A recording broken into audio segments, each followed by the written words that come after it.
All right, baby. We're back on Market Monday. Right on. It's not as nipply today as it was last week. No, I mean I still knew I needed to bring like a hoodie and have some gloves if I needed them. But Same. Yeah, I got my hand warmers on, so. I love this weather. I mean this weather that we're having right now. It's a big tease for my wife because she wants it to be like 80 all the time. But if I can start the day off like in a hoodie or a jacket or something like that, and then like maybe in the late afternoon, like when I'm out Shed for a a layer. walk or doing something like Yeah. that's the sweet spot. I'm with Jessica. I want to wake up with like my sugar daddy shorts on and my tank top and get out and about. So. I mean, she grew up in Mississippi, so she's used Oh, to yeah. it. But it's also like I don't know why you'd stay in Mississippi because I go down there and the whole time I'm just like, this is the worst place. It's like to hot be. and sticky down there. Oh, it's gross. Yeah. It's gross. Yeah, But yeah. Anyway. Cool. Anyway. All right, my man. So looks like you got a nice little write up there for today's episode. Well, I mean, we had talked about. I don't think we even got into it last week. No, yeah, we got so into our stories that. Yeah. So about building equity and value in your property, Yep. right? Like you Yep. can build value, but that's not necessarily equity. There's a difference there. So. Yeah, exactly. You want to explain what that means, value versus equity? Yeah, so you have a house that is worth $300,000. You have got a loan on it that is $250,000. You got $50,000 of equity right now, and so so that $50,000 is equity, but that equity is tied to basically your loan amount. And so while you are homes will appreciate naturally. We historically they've always done that. So Yep. you're going to be adding value there as well. What are some smart things that you can be doing while you're working on the value side to like bring the loan balance down as well. Mm-hmm. And so there's a handful of like sort of like old school like strategies that people have always talked about in terms of like making payments. And so I just came up with some summaries of I just went in the lab last night. I was there in my lab coat with my Cooking it up. goggles and just like doing a bunch of research Damn, like Einstein. that I put into ChatGPT and I got this back. There you go. There you go. Well, that's actually cool because, when I told you about this topic that I wanted to do, I didn't even think about it from an equity standpoint. And it was all just like, okay. Because anytime I meet with a seller, right, it's like I just did one over the weekend where they're like, hey, come out. We already done all this work. We want you to tell us what else we can do to just have this sell for the most money, right? Yeah, that's nice. So go out. Yeah, they'd killed it, right? Like, so, it's going to be a great little listing that goes live next week. But in their case, it's paid off. But in a lot of cases, you have this kind of thing, and people, I think, kind of think more like, how do I, do I need to do landscaping or paint or this or that, whatever. But like, you could technically keep this right here, the value of the home, and you can pay this thing down over time, and you're still creating that gap that gives you money when you sell it. Yeah, so if you have the opportunity to work both angles of it, because when you had messaged me this idea, that was the first thing I thought of was like, okay, what can you do within reason? Like we all know that like you can just take a bunch of money and pay it down, right? Yeah. That's how you do that. But not as everybody may have that big chunk of that asset that they can just like throw down on this. Right. And so what are some basically, I don't know, it's just math. Yeah, exactly. That's all it is. Exactly. Cool. Well, kind of same thing on my side, right? Because I'm like, obviously you can increase the value of your house if you do a full kitchen remodel or you redo the whole master bath, whatever, right? But a lot of times people don't have that money to do that. Yeah. So I wanted to go more so like, what's the best return on your investment?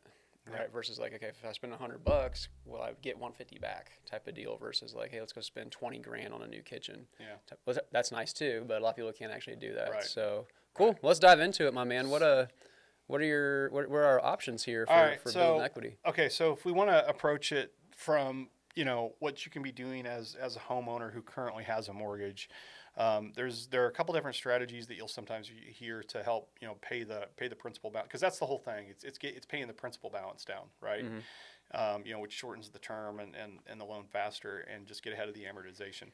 So you can do like a big huge chunk of equity, right? Which is something that's going to obviously a big chunk of cash is going to give you immediate equity, or one of the things I've always heard is make 2 payments a month. Okay. Make a payment on the 1st, make a payment on the 15th, and you're just making 2 payments, and somehow that's gonna help. Okay, and then like the same, like let's say my mortgage is $1,000 a month, you do 500. Okay. Yeah. And then the other thing would be like, hey, make an extra payment a year.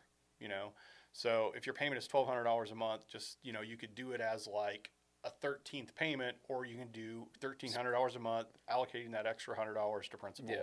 And that'll help, you know, shorten term and help you grow equity. And so what I looked at in this scenario was a $250,000 house, 6.5%, 30 years. And so if you do the 13 full payments, you get to basically 25 years, 9 months on a 30 year. So it saves you four years of payments. Okay. Right. And so that's basically, it says it saves $51,000. I was going to ask. Yeah. Because a lot of that's, you're shaving a lot of interest off on that. Yes. Yeah. But I mean, how much is it really? Nobody stays in a mortgage for more than 30 years. But yes. Right. And then, so if you do, but the thing about the monthly payment thing is it's actually the same thing, splitting up the payments. You're not. It doesn't get you anything if you're making 2 payments a month. What they really mean is biweekly, right? And so that's 26 payments a year, which equals the 13 payments. Okay. So it's actually the exact same strategy. That makes sense. You know, and so basically, it's just math. It's just, you know, if you can do it, whether you do it in a structured way, you know, like I put $100 more on my mortgage payment, like every, it's just like set there. Yeah. So I'm always doing it because I make it, you know, there are probably months I could do more, you know, there's probably months that maybe I would want to dial that $100 back, you know, that's the flexibility that I have. Right. But that's how I do it. So just once a month, when you go to make your payment, you just tack another $100 on the principal. It's just set up and it's designated to principal. Got to make sure you designate it to principal, because otherwise it's not really accomplishing what you're hoping to accomplish. Okay. So you said a big word a second ago, amortization. Yeah. What the heck is that? I mean, so amortization is basically like it's a 30-year fixed rate mortgage, and basically you're paying off at the beginning of the mortgage. The bulk of what you are paying is finance charges. And so as you go through that, making, you know, if you make one payment on time, same amount every year, month in and month out for 360 payments, that is going to get to zero. Yeah. You know, and each month that balance between what's principal and what's interest, but it's all front loaded so that the man gets theirs. Yeah, exactly. And so so I didn't know about this before I got into real estate. And like once I was taking my, you know, like studying for my tests and stuff, I was like, amortization, what is this? What is this? And so they do that chart, right? And dude, the math blew my freaking mind. Again, let's say your payment is $1,200 a month. Yeah. You're paying like $1,150 in interest, like your first like couple years. And so like out of your $1,200, it's like $50 or whatever will go towards like your actual like $250,000 house that you bought. Yeah. And then it's all going to interest. And like literally as the years go by, it starts to do this. And it's like the last like 5 years of your loan. So 25 to 30 years of ownership. Then you're finally tacking on all that. But like you're saying, if you can just take an extra $100 and just throw it towards this, because it's almost never being touched at first. Yeah. So, and that's why. Well, you're throwing it towards you're buying your principal down faster, which means that the interest, there's less smaller interest. sum that the interest is being charged. Exactly. But yeah, I mean, for the major investors in the United States or anywhere that has a setup similar to this, it is a good deal. Yeah. I mean, you know, they are clawing back their risk, you know, getting to a point where it gets very profitable for them very, very quickly. But yeah, so I mean, it's there's no, the hack is just, you know, being intentional about putting money into it. Yeah. You know, and so like the real area of opportunity, now you can do things like shorten to like 20-year terms, 15-year terms, that type of stuff as well. But the real area of opportunity in like building equity is on your end of it. Yep. Is in the house, in the piece, the property itself. Yeah. So I got a little list here. I did my top 3, but I added one more for extra measure. So, you know, everybody says that kitchens and bathrooms sell houses. Right, you spend a ton of time in the kitchen, you spend a ton of time in the bathroom. Right, at least I do, anyway. So I didn't know that until I got married to my current wife, to Jessica. But you're absolutely right. You didn't know that? Yeah, I didn't think about it. It wasn't as big a factor before for me. Yeah, and so you know, again, like I said, not everybody has the money to do a full kitchen remodel or a full bathroom remodel, right? But spending any time or effort in the kitchen or the bathrooms is going to make you some money, right? So even if you have old cabinets, right, like you can pull those things off, paint them, put new hardware on it, not a lot of money, just some sweat equity, but you can see a big return just kind of freshening stuff up. So again, paint the counter or paint the cabinets, put some new countertops on it. I mean, really, that does wonders for people. Another thing is just painting walls and stuff. Again, you can spend $30 at Home Depot for a gallon of paint. Sweat equity, getting, look up the fashionable colors right now if you're looking to sell. Usually you're staying pretty neutral with stuff just so it appeals to a wide audience. But fresh paint, just, it's so cheap and easy. And it like, I don't want to say 10x, but it really incentivizes buyers like, oh, this actually looks fresh and new versus like, especially with like white baseboards and stuff, and they're all dingy and stuff. Like just a fresh coat of paint, clean them up. So that's one of the best return on investments is fresh paint. The fresh paint thing. So I spent a lot of time in open houses, and you will see. For me, you'll see a lot of like the same light gray, a lot of like the agreeable same colors. Gray is what they call it. Yeah. And it's sort of like it's just like kind of the same. But then you got to look at it from obviously the person selling it, and then as somebody who is, if I don't know, if I'm going into a room and it's blah and it's bland and it's gray, I might process it, envision it the way I want to envision exactly. it. You know what I mean? Yeah, exactly. So that's kind of the whole goal. You're trying to like present kind of a blank canvas, right? Because like so many people, I've seen this happen before. Like people have went ahead and done new flooring without like asking me about it, right? And then they did like the wrong color or whatever, right? And it's like, okay, literally all the feedback we got on that listing was like, oh, I'm taking these floors out. And I was like, that sucks because these people just put new flooring in, right? But like your taste isn't everybody else's taste. And so really you want to really depersonalize stuff. So I hate everything being gray. So like I hate a gray floor. I hate a gray wall.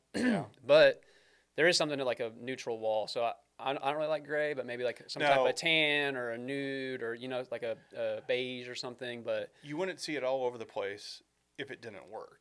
Exactly. Do you know what I mean? Like Exactly. But I call it flipper gray because a lot of these flippers, dude, all these flippers get gray everything because they buy it in bulk, and it's just a gray blob inside there. It's the gray LVP flooring, it's the gray walls, all that stuff. I mean, do you know about like Flipper the character? Mm-mm. Oh, that's a Yeah, neither does mine. Yeah, Siri. That's a generational thing. Flipper was this like dolphin that like fought crime. Oh, I don't know. that's perfect. It was He's like great I think I was a little too young to really get Flipper, but okay.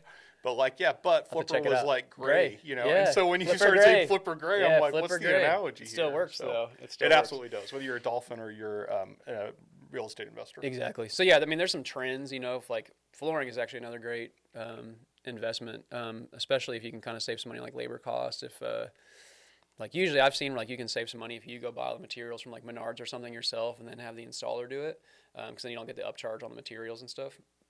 But changing gears, I think more so we see more return on investment outside the actual curb appeal of the house, right? And especially if your house has any type of like wood rot or chipping paint and stuff, it's usually a good idea to get that stuff fixed. For one, it looks better, right? And it's going to attract more buyers from the street. But it also opens up your buyer pool, right? Because as we know, I don't know what the number is, but a ton of people are FHA loans. And so there's some requirements with that where we can't have chipping paint, we can't have wood rot. And so usually, especially like in more of a first-time home buyer category, if I see some wood rot around the trim or around the window trims and stuff like that, I'll advise them to get that stuff fixed and repainted because, there's the whole like scarcity and urgency thing where like we want as many buyers to be able to buy this thing as possible. And if we don't fix this stuff, then we kind of cut at least like half our buyer pool out with FHA buyers and VA buyers. Well, I think it's interesting how much, when you talk about like these properties, how much they remind me of like selling used cars. Like if they weren't detailed, you know what I mean? Like if the rubber didn't look good, like any of that type of stuff. And so, I mean, you can't if you can't get them in the house, it doesn't matter how charming it is. Yeah, exactly. I mean, it's got to be in consideration. Well, yeah, all we're talking about is a product here. Yeah. Right. It's like no matter what you're selling, there's a product, and that product has to be a good product if you want it to sell, quickly for the highest money possible. So. Do you said something just going back to the flooring? Do you feel like, do people prefer carpet or do people prefer hardwoods, or is it just literally person by person? I would say I feel like I'm seeing a trend of more people not liking carpet. Yeah, I don't want carpet. Like, Really? you know, I mean, I want some carpet in my bedroom, dude. Like when I wake get up, that. you know what I mean? When I wake up, I don't want to put Yeah. my feet on some cold, you know. But I have hardwood floor in my current bedroom, Yeah. so Well, I think, you know, the bedroom, you make a good point there, but I think that just I as feel far as like I feel living like spaces. yeah, for living spaces, mostly see like hardwoods are nice, LVP is nice. More people tend to gravitate towards that. It's also easier to keep clean, all that I stuff. do more yoga But today than I used to, and it's like that type of stuff, anything like that. I would, and I say yoga, but any type of fitness type of thing, I think hardwood dude, gives you see, potentially more stability. I like me a little carpet when I'm doing some yoga. Oh, These knees need some cushion, dude. that's fair. Well, that's yeah. Still, I need a mat. Yeah, one way right. or the other. So, but that's interesting because, but that's also. I would also think that as a realtor with the number of properties that you go in, you look at, there are certain properties from the street that you're like, that needs to have hardwood floors. Do you know what I mean? Like Mhm. they're I mean, there's in, definitely like a feel to the whole house. in the You know? within the neighborhood and like the type of people are Yeah. going to be looking like. So that would be a reason to for somebody to like want to have a conversation with their realtor. You know what Yeah. I mean? Before like making like, you know, I mean, do whatever you want to, right? But Yeah. like, you know, what you may think this house is perfect with carpet, but the reality is the people that are in the market for your house right now are about to be like the wood or laminate or whatever is a better fit, and so you're leaving. So don't Exactly. get the house ready for what you like. You've already decided to leave it. Exactly. And a lot of times with that, like, so let's say if the carpet is, you know, dingy and dirty and stuff, sometimes we'll just do like a carpet allowance or like adjust the price Yeah. accordingly. Like, okay, you're going to spend $5,000 on carpet. Let's just knock $5,000 off the price. Because again, just like that one client that put the wrong flooring in, it might deter certain Yeah. buyers, right? Like, oh, I got to Yeah. come. You know, they just spent $5,000 on new flooring, but then the buyer's looking at it like, God, I'm gonna have to spend $5,000 on flooring because I don't like what they put in, right? And so sometimes, again, it's also like individual. But if you're gonna redo stuff, it's a good idea to just go neutral. Look up what the trends are right now. You know, ask a realtor for their opinion or an interior designer for their opinion if you really want to. But I feel like I would make a lot of bad choices personally right now. Same. Like my I'm not- style, like my wife would like most of the time she's like, what? dude, You I can know. like hardly get myself dressed without like my wife saying, "What are you wearing?" I think I probably just finally she just gave up. Yeah, exactly. Lost cause.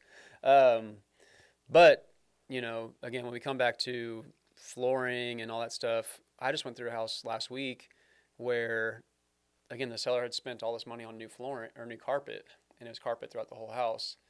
And my client was like, I hate this carpet. I'm tearing it all up. And I was like, dude, this is like brand new carpet. And I thought it was nice, right? But he's like, this reminds me of my grandma's house. Yeah. Right. And so it's like, you never know who's going to be walking through the house. And so, like, I usually tell my people to be pretty picky and choosy if they're actually going to like spend money on stuff because, again, you can't appeal to everybody. So like it's really a 50-50 shot of if like this color that I pick or this whatever I pick is going to be right. And so my biggest like return on investment point that I made here is routine maintenance. Yeah. Right. So just like you said with cars, right? No one's going to buy the car if the engine's blown up or if it's got rod knock, right? Yeah. Or if the brakes, you know. So you can have a very dated house, but if it's got a newer roof on it, if the HVAC system is solid, if the foundation's good, sewer line, blah, blah, blah, blah, blah, buyers are going to gobble that up because Yeah. they're looking for something that is solid because everybody's going to want to make the property theirs. Yeah. Right. So no matter how nice it is, people want to change stuff out. So it's them. But if they know they're getting a nice solid product that they don't have to worry about all the maintenance crap, that's usually the best thing. Yeah. So, I mean, but again, so like that's really where like my advice comes in for sellers. Like, hey, should I do this? Should I do that? Should I do that? I'm like, how old's the roof? How old's the HVAC? Blah, blah. Can we get it? Like, obviously, we're probably not going to get a new roof or we're not going to get this, but that helps me kind of price it accordingly. Yeah. And like, hey, do we need to get the HVAC serviced at least? So if we got a 20-year unit, can we at least say, hey, this thing was freshly serviced, it's running, it's kicking, it's good to go? You know, like, do we have any plumbing issues, Yeah. foundation, blah, blah, all that stuff, wood rot, like I Yeah. said. Nobody wants to deal with any of that type of stuff, right? If you buy a house, I mean, some people they go into it kind of and they understand they may be dealing with that property, Yeah. right? They have that skill, they have experience with it, you know. But for most people, man, they just like, you know, they just want it to like be there and like be reliable. Yeah, and they don't like want to deal with the not be headache. a source of like Yeah. a bunch of headaches and Yeah, and so like, you know, decorating and painting and, you know, making the space yours is a fun part, right? But like, again, dealing with issues that could have been avoided, you know, or at least that you're not expecting, nobody wants to deal with that. So Yeah. just like that deal I was just, you know, the people I was just telling you about, where like, we're looking at these houses and like lowballing everybody because, I mean, we're looking at 25-year-old houses that are pretty big, pretty expensive. And so a lot of these owners, you know, these houses are due for fresh paint. These Yeah. houses are due for windows, right? But like now the owners of these homes are getting older. They're not really wanting to put a bunch of money and stuff into it. So then, you know, we come in and we're like, okay, this is a big house, right? Like we're going to spend at least 20, 30 grand on windows. yeah. If you reside this thing, it's another 30 grand, blah, blah, blah, whatever. And so like it's kind of this battle between buyers and sellers of like the sellers don't want to deal with some of the deferred maintenance, Yeah. right? But then the buyer's like, well, I got to come in and do all this stuff. So where are we Yeah. at, right? So Yeah. there's It is, that battle. it is interesting. It is very much a, you know, inventory based deal. It's very much like, you know, each one of these things. I was in an open house the other day, and there was in KCK, and the realtor, it was somebody who had resided there, bought a slightly bigger a bigger house, and was using it as an Airbnb for a little bit, but just like wanted out of it. Okay. And very cute property, good value, I think. Just in a weird neighborhood, like just, you know, I don't even know how I got to it. But it wasn't that it was a bad neighborhood. It was just like I can see how the neighborhood would be Right. the detractor. Right. And we were walking through it. There's like nothing wrong with the house, and we used to say in the car business, like there's an ass for every seat. Like every one of them's going to go. Like we've Yeah. sold every one of them. We've never had like, you know, Right. every single car. And I think, you know, homes are the same way. So, okay, I've been thinking about this. Do you ever have expired cars? Like cars have been sitting on the lot for too long, you guys move them? Yeah, yeah. I mean, So so what we had in the organizations that I worked for, you had a 60-day turn time. Okay. And that's basically like, you know, it's just like houses. People sit there and they start to wonder like what's wrong. And Yep. so you want to have like a pricing model where you're priced to market and the most money is made inside of 7 days. And then there's Yeah. these little buckets. I always had the philosophy like just figure out what you can get and just like move it and just turn and turn and turn and turn. And I had a lot of bosses that were very frustrated with the amount of money I was making per deal, but man, we kept everybody in the shop busy. Yeah, 'cause we there were you always go. making deals. Yeah. And so yeah, absolutely. And so that's why, I mean, I look at it, days on market's the first thing I look at on a Zillow listing now. Mm-hmm. Yep. Yeah, it's such a huge correlation between days on market and offer strength.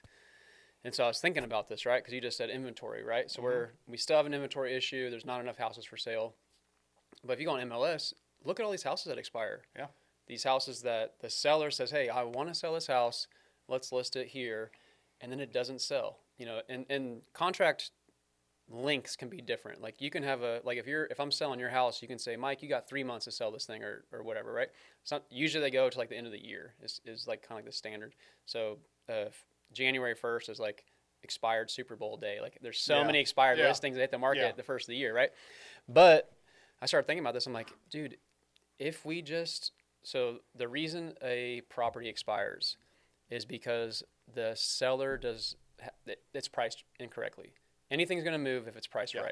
right? So I literally just got off the phone with a client that I have a listing right now. We're listed at 525. The traffic has been literally dead. Like there's been no movement.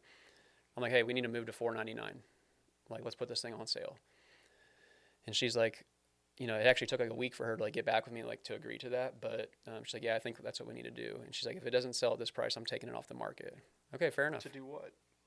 I'm just curious. Yeah, so she it's completely paid off. They're just tired of paying the property tax on it. She lives with her boyfriend that she met after she bought the house in a different property. If she takes it off the market, it's really 100% a strategy thing for her to just kind of reset the days on market, bring it back in a few months or something like that. Yeah, because we were talking. She doesn't like just need the money like right Yeah, away. That she does- sort of makes sense. She doesn't need to sell it, right? And so that's what you get with a lot of these expireds. I don't need to sell. So you have a lot of like quote unquote unmotivated sellers. Like a motivated seller is going to sell their house. Yeah, Right? because they're just sitting on cash is what they're doing. Because as long as I hold this thing, it's an appreciating asset. It's Exactly. like, Exactly. Yeah. So she's like, she's in a spot where, hey, I'm tired of paying the property tax. It would be nice to put some money in the pocket, you know, give it to the grandkids, you know, all that stuff. But Yeah, she doesn't need to sell it. And so, I mean, even at $499, she's going to lose money on it based off what she bought it for a few years ago. But again, life circumstances have just changed, Yeah. so she's ready to kind of offload it if we can, if Yeah. it makes sense, right? Yeah. And so I'm like, yeah, I totally gotcha. agree with you. That's totally cool. But we have an inventory issue, and we have all these expired listings. And so I was like, man, if we can just get, if like every seller was just motivated enough, we could flood the market with some more inventory. Yeah, but you have an inventory issue, and you have a, what was it? How did you describe it? An inventory issue, and you have an expired for two. Those issues are two completely different. I know, reasons. yeah. So it's You just know like, what I mean, that's just me at 11 o'clock at night trying to go to bed, and I'm But like, you're what right. if? You're right. Like, how do you tie that together? How do you tie it together in at least a way that you have now a meaningful message that you can take to market with people? Yeah, exactly. You know Because what I that mean? was just It's like, just a different angle, and so.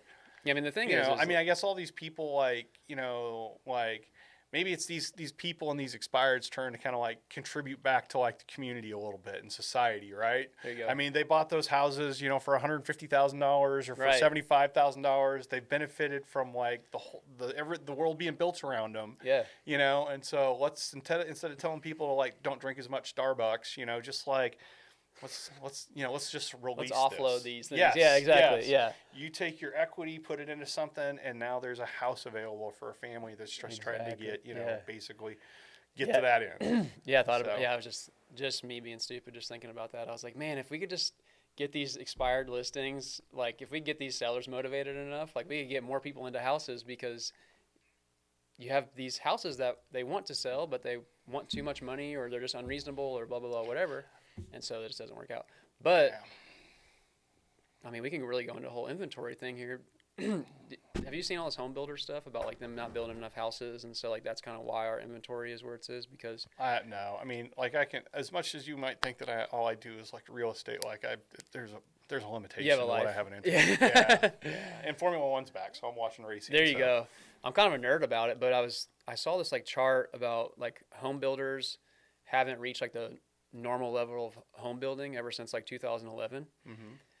And so, you know, we have all this demand with, you know, new people coming into the market. I also saw something about baby boomers purchasing more properties than millennials Yeah. right now. Yeah. And so you got people living longer. You got, you know, more families entering the market. Builders stopped, you know, slowed down building. And so we're just not bringing enough new units to the market. And so now we just have this really big mess of supply and demand going on. So even if my expired listing idea worked out, it probably wouldn't solve the problem. Yeah, but it's just another example of why, like, stop waiting. Like, if you are, and it sounds, I know, I hate it because You salesman, you. because I'm a salesperson, Yeah. right? Because it's like I get paid to make loans, but like, what are you waiting for? What's the strategic thing? Now, if you want to be a homeowner and you can make it work in your budget today, you know, I'm not talking about like, you know, trying to cram it, make it work for Yeah. something or some like overall strategy that you may have. But I'm just saying the average person who would rather own a home than rent, like if you're like watching rates right now, you are literally like, you know, it's like, you know, you're in the matrix. Like, Yeah. get out. Like, Yeah. that is not the thing about rates is those move around. Like we were talking about earlier, you make $100 more a month, the amortization schedule is no longer real. It doesn't make a difference. Yeah, completely okay? offset all that stuff. You know, and so like get the house because it is going to only get more expensive. And, you know, I was talking, maybe it was before this podcast, like, you know, I have some people right now that, you know, when the realtor and I talk about like what's going on, we see that they are moving at a pace that puts them at risk right now because they're not as connected to the rate. They're not buying to fit in a payment that they barely qualify for. Right. They've done a good job. They're within their means, so they've got a little bit of room, and it's still within their budget. And so while people are waiting because rates are crazy right now, get your deal because once they stabilize high or low, people are going to come back into the market, Right. and now you're competing on price. Yeah. I mean, the other thing that's interesting about this is that, you know, like I had a handful of deals that like when we lost over price battles, like, you know, Johnson County area, but like, I don't know if you have like Redfin or Zillow or any of those apps, but I get constant price drops. Yeah. That's what I'm saying. Constantly. Right. So obviously that's And neighborhood. some of those are going to expire. Yeah. And it's because, so, okay, this same person that I just talked to about, like, we're going to drop to $499. I did my listing appointment. So she bought it for just under $500 2 years ago. So if you look at the market appreciation, it's been roughly a 5% or so appreciation. I said that feels too aggressive, right? If we take the 490 she bought it for, and we go 5%, 5%, that gets us over market value. I feel like you can go buy a new house for less than for that, right? Yeah. So I'm like, okay, if we scale it back to a 3% appreciation, and we look at all the other new build, model homes around here, new build model homes gonna be 545 or so, and you got to wait a year for it to get built, right? Because with all the building permits and stuff, like a lot of builders aren't doing spec homes where they're just building them and then having somebody come in. You basically buy the dirt and then you work with the builder through. That's how most of the new builds are going right now in Kansas City. So I said, hey, I think 525. I think we're maybe a little high at 525, but I can logically make sense of 525, right? With all the statistics, blah blah, whatever. Well, guess what? The market said, "F you, that's way too high," right? Yeah. Showings are super slow. Yeah. Feedback is great, but just the it's price, still sitting there, it's still we're over a month on market now. It's still sitting there. So guess what? It's priced too high. That's what the market is telling us. And so, we're going to do this drop, and hopefully get an offer rolling in on it. But again, she's going to pull it off the market if we don't get it sold at that price. But now you have a seller that wants to sell their house, but she needs a certain price, right? And so a lot of these price drops and expired listings are maybe people that overpaid for their house, and now they need to make a certain amount to actually get out of it, or they're going to bring cash to close, or maybe an unrealistic expectation of what they can sell their house for. There is also a question of what need actually is, right? Yeah. There is it makes me feel better about this whole transaction if I lose X or if I make X. Do you know what I mean? That's some sort of that's like needing some sort of affirmation that maybe you're stretching the process out because the market is actually giving it to you. Sometimes it's just like cut ties. That's very callous to say. Do you know what I mean? But just if you look at it just from a market point of view, just transactionally, I mean, there is, sometimes how much stress and anxiety are you causing yourself that you would. Well, that's what she said. She's like, this is with the whole political environment. She's blaming, and I was like, I don't want to blame anything on anybody but myself. Control what you can control. Yeah, exactly. So I'm like, yes, we can sit here and blame politics or the economy or the world or blah blah blah blah blah. It doesn't matter. There are houses that sell every single day in Kansas City right now, no matter what is going on in the world. Yeah. And ours can too if it's priced accordingly, right? So, and so that's how she's like, hey, I'm going to pull it off if we don't sell at this price. And I said, that's totally fine. Fair enough. I've no joke, I got $5,000 wrapped up in this deal of my own personal money. And I'm like, you know what? That's totally fine. I can't sell if you don't want to sell your house at a certain price, I can't make you do that. And that's totally fine. That was my fault for playing that risk and, betting right, that's on a different myself. Episode about realtors being overpaid, right? We can go down that conversation. Yeah, exactly. Exactly. So, but yeah, I think she was nervous about me saying I'm going to take it off the market if we don't sell at this price because I got time in it, I got money in it, blah blah whatever. I'm like, and that's totally that's totally fine. Again, it's your house, it's your money. At the end of the day, I can't make you do anything. I don't want to. I want you to have this great experience that you refer your friends and family to me, and if that's what makes sense for you, then I'm for that. Yeah. So, but still gonna suck if it happens. I know, but it is what it is. you have in the period of time that I've known you, you've exercised that detachment. That is certainly wiser than beyond my years. When I was your age, I mean, I couldn't do it. And that's why. This weekend with all the activity that I had, I just was like, yeah. And then this morning I'm like, okay, you just have to understand all these things are going to come together. You just have to, it's just delayed gratification. Yeah. And at the meantime, and during the process, in the meantime, continue to provide value and service 100%. and to people that are just, it's such a stressful situation for them and they can be very emotional about it. And, so just don't make the situation suck more than it has to. Right, yeah. And I think a big part of that is just being grateful. Even if all my deals blow up that are working right now, I'm still grateful for what I have already done. And I'm faithful that more of that's going to come to me, right? So it's just very... my wife... I feel you really got to... I've practiced gratitude quite a bit to kind of stay grounded in that I'm okay. If no matter what happens, we're all okay. It's all working out how it's supposed to. I was kind of pressing last night. I was really upset, really stressed, and my wife was just like, "Come on, man! We've got this. You've done the work, and And so I'm grateful for that support. But it's It's you know, hard it's though just when you're in the middle of it. it's just head games. It's Oh, just like 100%. but we treat it like it's life and death, Yeah. and it's life and death is life and death, you know. Yeah. And even the bills and all of that. You know, I was talking to a friend of mine this morning who has a new job opportunity, and like, you know, I've had very good months. I've had like $3,000 months, and like, you know, I mean, child support, the whole thing. Yeah. You know, you just have to like stay focused and keep doing the things you know. Well, that's what I mean. That's like this right here is what we talk about like all the time Yeah, here at the brokerage, right? yeah, it's good. And so, because real estate's such a mind game, and I feel like it requires a lot of self awareness. What's the word I'm looking for? Like grittiness, I guess. Like work through some of that, like tough, you know. Perseverance. Yeah, perseverance. It's easy to stay in it when the months are great, right? But if you got a couple slow months, or your pipeline is empty, that fear and that doubt really starts to creep in. You're like, oh crap, like what am I gonna do? Type of deal. And so like to have longevity in this industry, like you have to have a pretty like strong mind. And so we talk about that a ton. And Steven was just telling a story last week because Steven's mom was a real estate agent. And so it's like kind of like generational. Yeah. And he said he was talking to her the other day and he's like, Mom, do you remember back in 87 whenever you were really stressed out about, you know, not having a deal this month? And she's like, no. And he's like, exactly. So like, and he was telling that to us because it's like in the moment we're so worried about like our troubles and our problems and this and that. But like, it's all like none of that shit matters because like we're going to make it through it or we won't and we'll go get a normal job or whatever. And it's all going to be okay. Right. So it's you almost got to like keep that in the back of your mind. Like whenever, like, dude, I had one closing for this month and I was like, man, like it's not enough to cover all my expenses and stuff. Dude, I got a listing under contract over the weekend. That's a 7-day close. Yeah. And hopefully this other deal that works out I was just telling you about, then it's like, I'm actually gonna have a great month. I right. know, And so it's I know. like, it's but you're thinking, you're like, okay, it's April, 8th or whatever. You're like, there's like April's done as far as getting another closing in. And then boom, like 2 more just came in out of nowhere.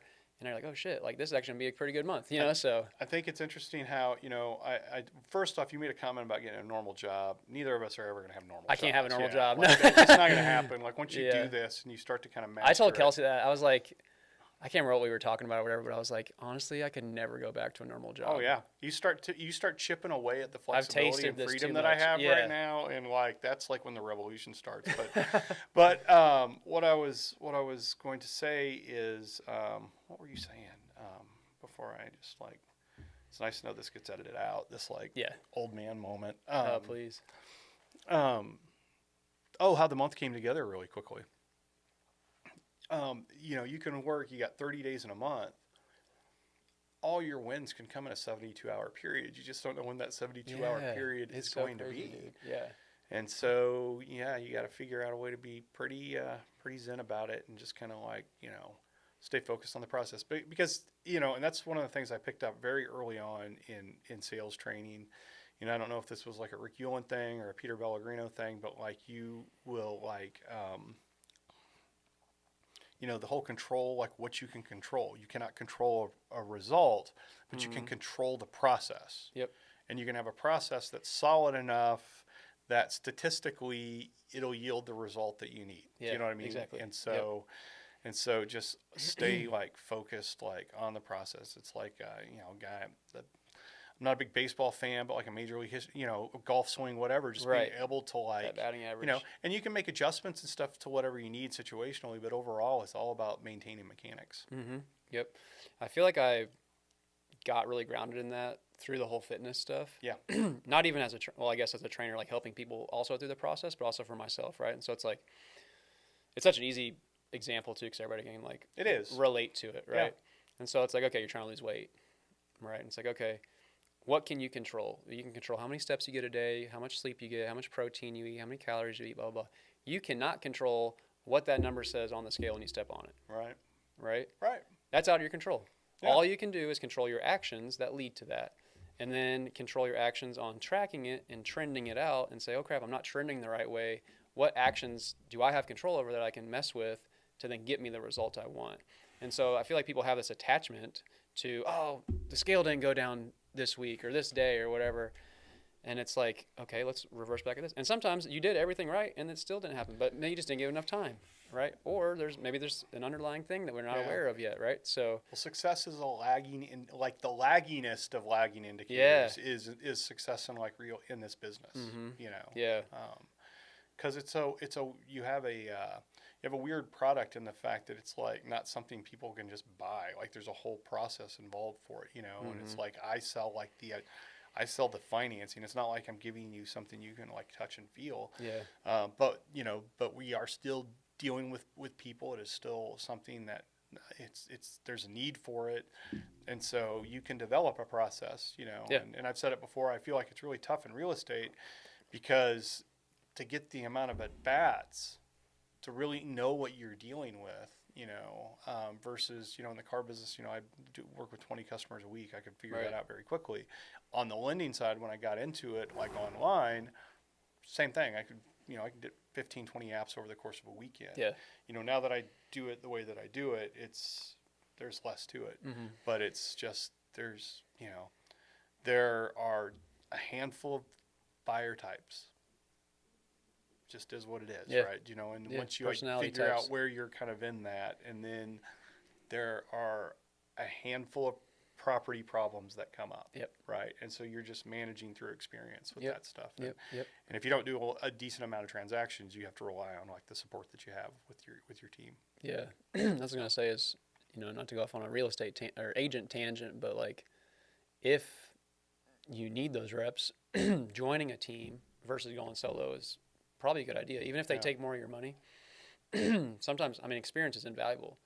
So like if an agent is having a hard time doing stuff on their own, I mean, we all look at the splits, right? Like, oh, what's the broker take? Yeah. It's like, okay, it makes a lot more sense to be solo, but 0 is still 0 if you're not doing anything, right? So half of, you know, a couple deals a month or whatever is still better than 0 over here at 100% or, you know, whatever. So no, again, and there's different ways that I don't know. I mean, from my experience in like 1997 when I was a realtor at Rutherford ERA in Springfield, Missouri. You know, I can't speak to a lot of that, but it makes sense. I mean, from organization to organization, you're going to have a different setup, and I think that for me, and now we're on like a completely different episode. I feel like I had mentors around me. I had people around me that invested in me, and the barrier to entry in real estate is passing a test and paying some money. And so a lot of people get into it, and if they don't have that support, man, it's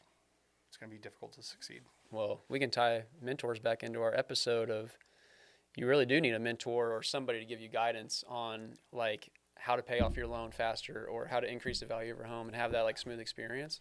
Yeah. And I am looking to bring on some additional mentees. There you go. I'm taking new mentees as we speak. But no, like you said, there's something to experience, right? So a lot of people only buy or sell a house a couple times in their lifetime. And so again, that's why we are the experts at this stuff. And like, so again, this deal the other day where we lowballed the people, right? Yeah. So my client calls me and we're talking about a buy, not a sell, increasing your value, but still the same thing. They call me, hey, we want to do no inspections on this house. We want to lowball them. And I say, okay.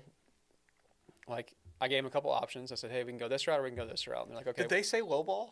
Yeah, they know they're lowball. Baller, right on. Yeah. Like, okay. they know what they're, we know what we're doing. I said, okay, we can go that route, right? Or we can go this route. And they're like, no, we want to go the no inspections route and go low. I'm like, okay. And they're like, what do you think about that? Like, we're thinking we've already budgeted for roof, windows, wood rot, blah, blah, right? They're like, we got like $100,000 budgeted for like repairs. Yeah. And I said, okay. And I said, well, we didn't check out the HVAC system. We didn't check out any of the plumbing. We didn't really check out the panel. Let's go back to the house right now and like do our own little quote unquote inspection. Yeah. Right. And they're like, I mean, yeah, like we've taken up a lot of your time today. Like, are you sure you want to? And I was like, yeah, dude, this is a big decision. I don't want you guys to go as is, no inspections on a $500,000 house. And then 2 months after you close on it, if the deal got accepted, to like regret it and be like, why the heck did Michael let us do that, right? Yeah. So I drive back, 6 o'clock on a Sunday night to the same house we already went to earlier. And we get there, and like you could just tell like they were like so appreciative that like they're like, hey, thank you for doing this. Like you might end up saving us $20,000-$30,000 of headache if we end up doing this. And I was like, dude, that's my job. right? Like, isn't it my job to try to like Yeah. protect you guys and like do all that stuff? And they were like, man, because like I've known them since before I got into real estate. So Right like, on. man, you guys are just. He's like, Mike, you're just killing it, dude. Like, you're 2 years into it, and like, if I ever wanted to be successful in real estate, I'd just follow you around for a day. Yeah. And like, I appreciated that, but again, just having their best interest in mind and kind of being their mentor for all their real estate stuff is kind of what the guide by your side is what Steven always says. Nice. So, Yeah. No, I mean, I think I put in an Instagram post this morning. Like, if you're just working for yourself, for me, if I'm just like doing this for me, like I get a lot of anxiety. And so if I kind of flip it and stay focused on the fact that I'm solving problems for other people, it makes me feel good about myself. I don't feel like I'm part of a brick in the wall, part of the machine. yeah, exactly. And like, yeah, it's all just service, just serving people how we would want to be served. Yeah, So absolutely. cool. You got anything else for